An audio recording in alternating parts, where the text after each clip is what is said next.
Catalina de Braganza es una reina bien relegada, no solo por su rapaz marido, sino también por los historiadores, considerada triste y solitaria, así como de rostro sencillo y personalidad apagada. Apenas mereció mención en la historiografía de la restauración monárquica inglesa, salvo algún que otro comentario condescendiente sobre lo sufrida que era. Una mujercita triste que encontró refugio en su fe católica. Sin embargo, si observamos a Catalina más de cerca, emerge de entre las sombras una mujer muy diferente. Alguien que decidió forjarse una existencia independiente y satisfactoria, y establecerse como rival cultural de las amantes del rey Carlos II. Catalina de Braganza era una princesa portuguesa. En aquella época, Portugal había amasado un gran imperio, que se extendía desde Brasil en el oeste, pasando por África, hasta la India y Asia. En 1640, tras 60 años de unión con España, una parte importante de la nobleza portuguesa se sublevó y colocó a Dom João, duque de Braganza, en el trono de un Portugal independiente. Como Dom João IV era el padre de Catalina, así que la novia de Carlos procedía de un país que, como Inglaterra, había sufrido mucha agitación e incertidumbre en aquellos últimos años. Portugal quería protegerse de España y Francia, ahora aliados incómodos desde el matrimonio de Luis XIV y María Teresa de España, y Gran Bretaña necesitaba la aún considerable riqueza de Portugal. Por ello, el matrimonio entre Carlos II y Catalina era vital para ambos países. Así, Catalina fue elegida como idónea para casarse con Carlos II, y su dote incluía las estratégicas ciudades portuarias de Tánger y Bombay, en la India, además de un enorme pago en metálico, aunque nunca llegó a pagarse en su totalidad. Catalina zarpó de Portugal hacia Portsmouth en 1662 para casarse con el rey y establecer su nueva vida en un nuevo país. Catalina nació el 25 de noviembre de 1638, la segunda hija superviviente de Dom João IV y su esposa Luisa de Gusmão. A pesar de la continua lucha de su país contra España, Catalina disfrutó de una infancia feliz y satisfecha en su querida Lisboa. Considerada como el poder detrás del trono, la reina Luisa de Gusmão fue también una madre devota que se interesó activamente por la educación de sus hijos y supervisó personalmente la crianza de su hija. Se cree que Catalina pasó la mayor parte de su juventud en un convento cercano al Palacio Real, donde permaneció bajo la atenta mirada de su protectora madre. La hermana mayor de Catarina, Joana, princesa de Beira, murió en 1653, dejando a Catarina como la hija mayor superviviente de sus padres. Luisa de Gusmão participó en las negociaciones matrimoniales de Catarina con Carlos II, ya que actuó como regente de su país tras la muerte de su marido en 1656. Si el matrimonio sería un éxito a nivel personal era una consideración menor. Ninguna de las partes sabía mucho de la otra, y las opiniones de Catalina serían en cualquier caso irrelevantes. Años más tarde diría, en un comentario que denota mucha amargura, que había sido vendida a Inglaterra, lo que en cierto modo era una opinión acertada. Escoltado por el conde de Sandwich, el navío de Catalina zarpó de Lisboa bajo fuegos artificiales. El tormentoso viaje a Inglaterra fue mucho menos agradable y la bienvenida de Catalina en su nuevo país distó mucho de ser espléndida. Carlos II no se apresuró a ir a Portsmouth a recibirla y correspondió a su hermano, Jacobo, duque de York, recibirla formalmente. El rey justificó su retraso por la necesidad de aprobar la legislación parlamentaria. Pero eso era mentira. La razón principal del retraso del niño rey era su deseo de disfrutar de los encantos de su amante, Barbara Palmer, algo así como una despedida de soltero. Carlos llegó tan tarde que pensó que era mejor evitar consumar el matrimonio esa noche. En cualquier caso, como confió más tarde a su hermana, Catherine estaba en esos días. Fue un comienzo poco propicio para la vida matrimonial. Al día siguiente las cosas no fueron mejor. La primera reacción del rey ante el aspecto de su esposa fue de indisimulada decepción. informó de que sus ojos eran excelentemente buenos y que no había nada en su rostro que pudiera escandalizar a nadie. No era ni mucho menos un cumplido.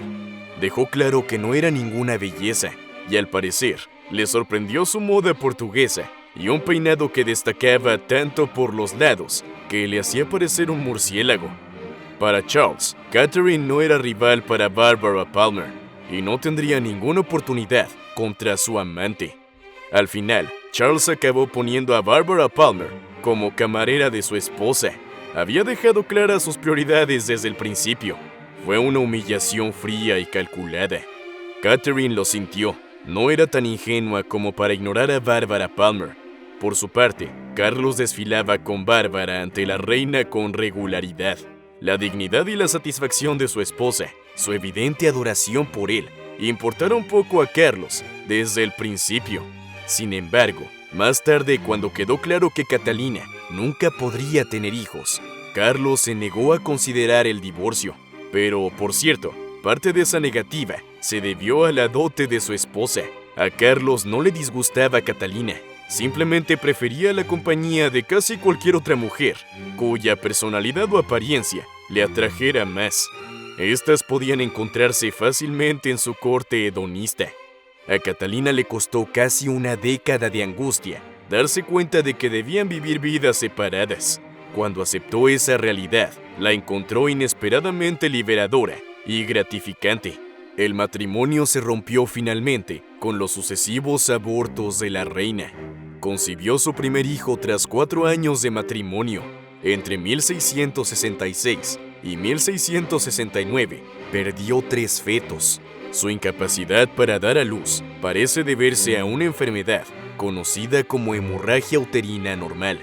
Se trata de una enfermedad aún desconocida que provoca menstruaciones abundantes y frecuentes, con el consiguiente riesgo de aborto. Las dificultades de Catalina eran ampliamente conocidas y objeto de muchos comentarios en la corte, lo que debió de resultar muy angustioso para la reina. En aquella época, los cuerpos de las reinas eran propiedad pública, ya que la descendencia hereditaria y la generación de herederos sanos eran esenciales para la supervivencia de la monarquía como institución. Al menos el fracaso de Catalina le evitó el calvario de tener que dar a luz bajo la atenta mirada de nobles y políticos. Cuando cayó gravemente enferma 1 año después de la boda, se hizo evidente hasta qué punto sus dificultades atormentaban su mente. Delirando con fiebre alta, divagó ante el rey sobre su hijo. No existía salvo en su imaginación, pero no cabe duda de que estaba desesperada por tener un hijo. Tras 8 años de matrimonio, tanto el rey como la reina aceptaron que no habría heredero, ni varón ni mujer.